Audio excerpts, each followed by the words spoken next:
I'm Vanessa. I'm doing a presentation today about motivation, or lack thereof, which is something I've had off and on for, I don't know, probably a couple of years, probably since forever, honestly. But I just thought it'd be a good thing to talk about because in the game industry, we always talk about how tough it is to get funding and users, but we never really talk about how hard it is to get yourself started and just the motivation of just everyday tasks. All right. So it's especially because it's becoming harder to find work after college. And I know myself and many other people are finding jobs that aren't quite what they wanted to do in the hopes of doing their passion in their free time. But free time, you get tired, you want to go to the movies, and you just lose your motivation to do what it is you really wanted to do in the first place. And there's lots of reasons to lose motivation, but I'm just going to talk about the one which is like my worst enemy, which I like to call cold feet. And it's basically when you're so afraid that what you're going to do is going to be bad and it's not going to come out perfect, and it's like this thing you've built up, this project that's like, oh, my swan song, I can't wait to do this, and you build it up too much that you don't even start. And that's been a big issue for me for a number of projects. So it's not just projects as well, it's also maybe there's a job you think you really want, your dream job, but when it pops up, you don't want to apply because you're not ready yet. My portfolio isn't ready, my website's not updated, all these things come in and you just can't get that nudge to get going.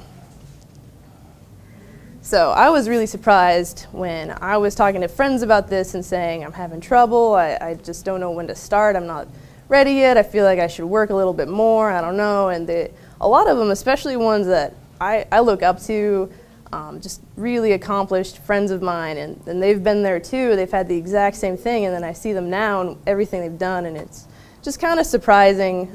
Just everyone goes through it, everyone does it, and I don't know, that's about it, but all right, that's that card. So it doesn't matter what it is. For me, it's art and animation, but it could be writing, it could be design. A writer that I really look up to, and I watch her on Facebook, I watch her blog, and people ask her all the time, I want to get started in writing, I don't know how to start, and she'll just tell them the first thing you do is going to be the worst thing you do, and just get it done, get it out of the way so you can do the second thing. And I think that's true even in games. The first game you're going to do is probably going to be the worst game you're going to do, and just get it out of the way, learn what you need to learn from it, and keep going.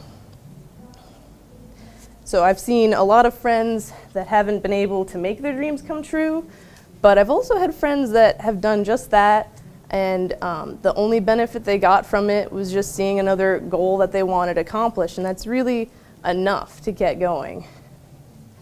But it's a fixable thing, not feeling good enough, and some of the stuff I've had a lot of help with is making a to-do list of why do you think you're not good enough, why do you think you're not ready to start this project, and just tackle them one at a time, and you'll be really surprised how quickly you can tackle them, and just the progress you'll make can get you even more motivated. It'll snowball and you can just keep going.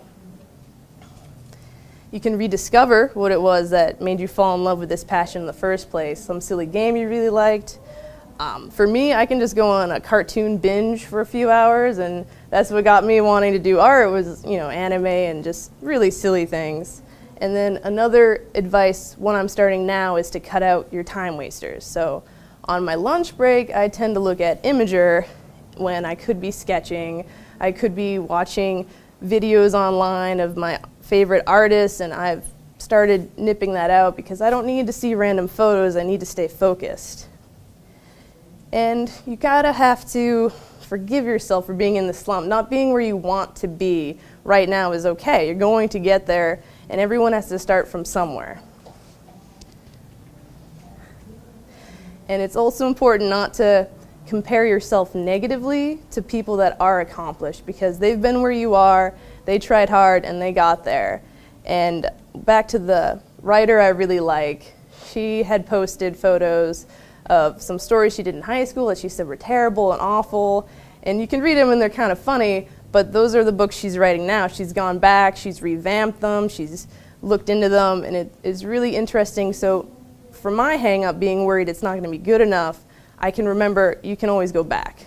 You can always redo and just fix it up. And a funny thing she posted, I think it was yesterday, was she just realized that Boiled Down, this book that I like that she wrote, Boiled Down is basically the plot of Chicken Run. And she was really sort of like, oh my God, but you can't overthink things either, because people will always nitpick at your stuff, and you just gotta leap and do it. So some of the best advice I got from friends when I was sort of trying to get motivated is a 10-minute test where just set aside 10 minutes, sit down, work on something, and if at the end of 10 minutes you can stop, but most likely you're gonna wanna keep going. To make simple goals for yourself and hold yourself accountable for them.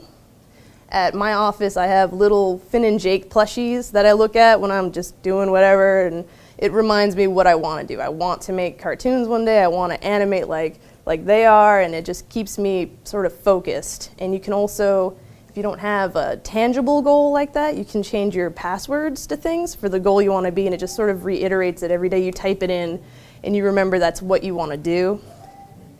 I also do challenges with friends. We do drawing challenges. The reason I'm up here today was a dare.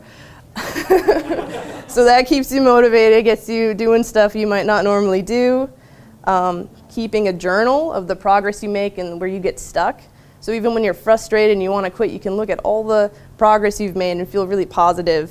And investing in yourself is my favorite. I'm taking an online course for some animation, and I've known about this course for over a year. Never bothered to sign up, always wanted to, and I finally, took the kick in the pants. I'm doing it now. And that's it.